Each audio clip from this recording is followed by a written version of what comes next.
It's not very often that I hop on social media and see something that moves me and gives me such a wide range of emotions. I've been seeing a lot of posts and comments being made about the passing of a former Miss Jamaica contestant, Tyra Spalding. And firstly, I want to say how much my heart grieves for the family and her friends. And I truly offer my condolences. I can't even wrap my head around what they're going through. But in the same breath, I want to hop on here and ask people to be mindful. Be mindful the type of comments that you're making on these posts. Be mindful what is being said. It is alleged, and it's still alleged because I don't think a final police report has been issued, but it's been alleged that she terminated her own life. And of course, everybody has an opinion about it. The comments are wide and many of them are heartless and shallow. And I just want people to be mindful of what they're saying, the comments that are being made. Her family is probably spiraling with what has transpired. And for them to be reading these comments, we really don't know what this woman's headspace was when she made this choice. We don't know what support her family has been giving her. We really know nothing. We are ignorant and we are clueless. And as a result, your comments should be mindful of that. A lot of questions are being asked, how do people know she was suffering from mental illness?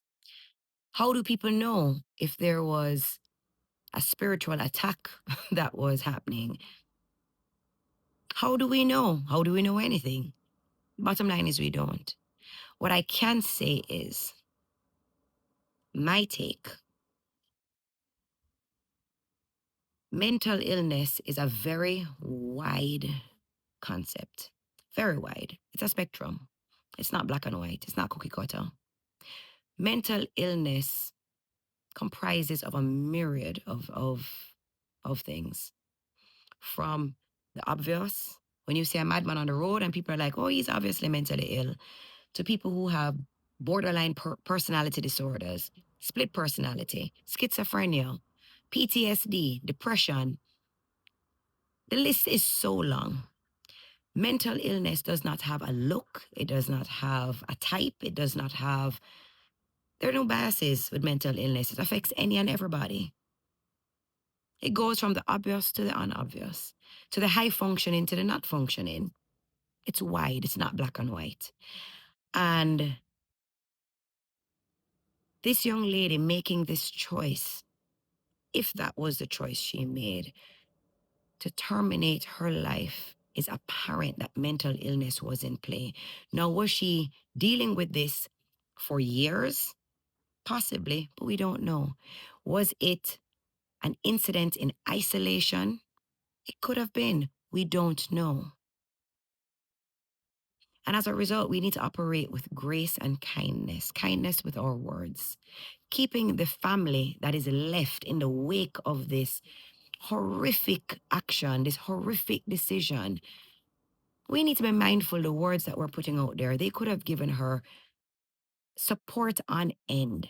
And what we need to realize is when somebody is suffering from mental illness and battling a disease as such, sometimes they're high functioning, sometimes they're able to present with a smile, and we don't know what's behind the smile.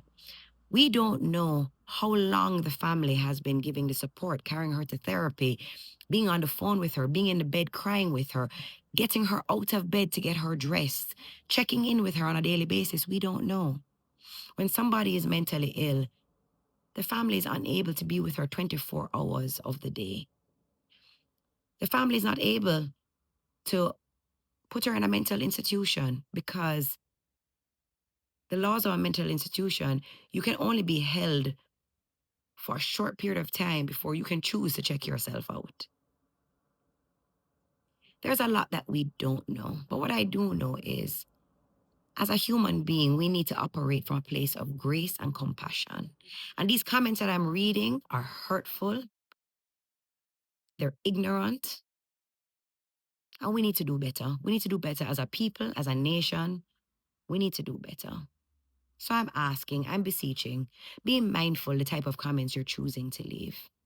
If you want to offer supportive words, give a prayer, give an uplifting comment, do so. But if you have nothing good to say, don't say it at all.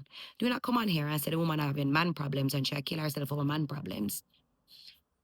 Somebody of sound mind does not terminate their life based off of one incident.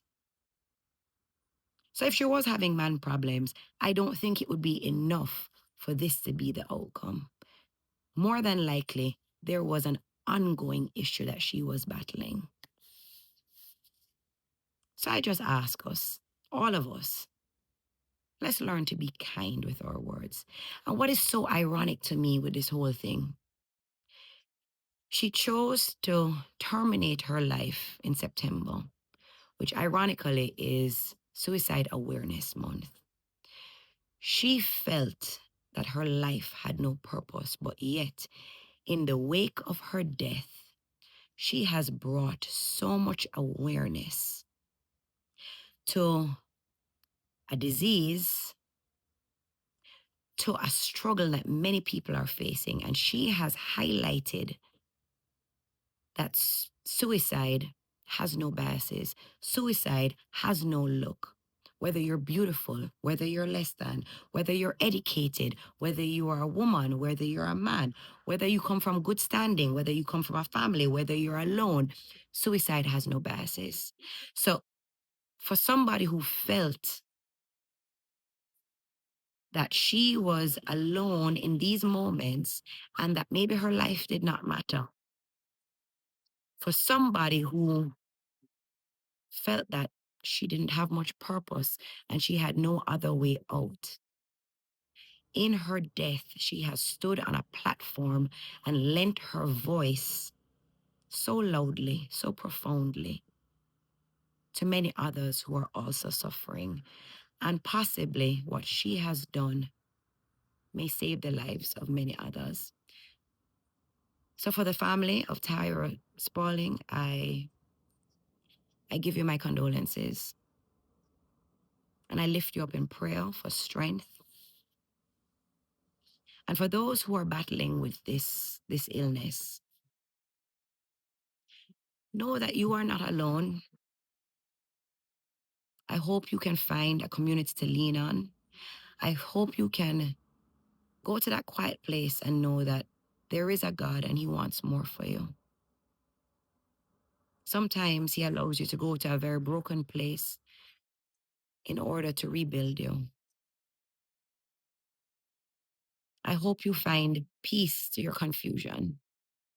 There is a song that has carried me through some low times, and it's simply asking God to bring peace to your confusion. You're not alone. You're not alone.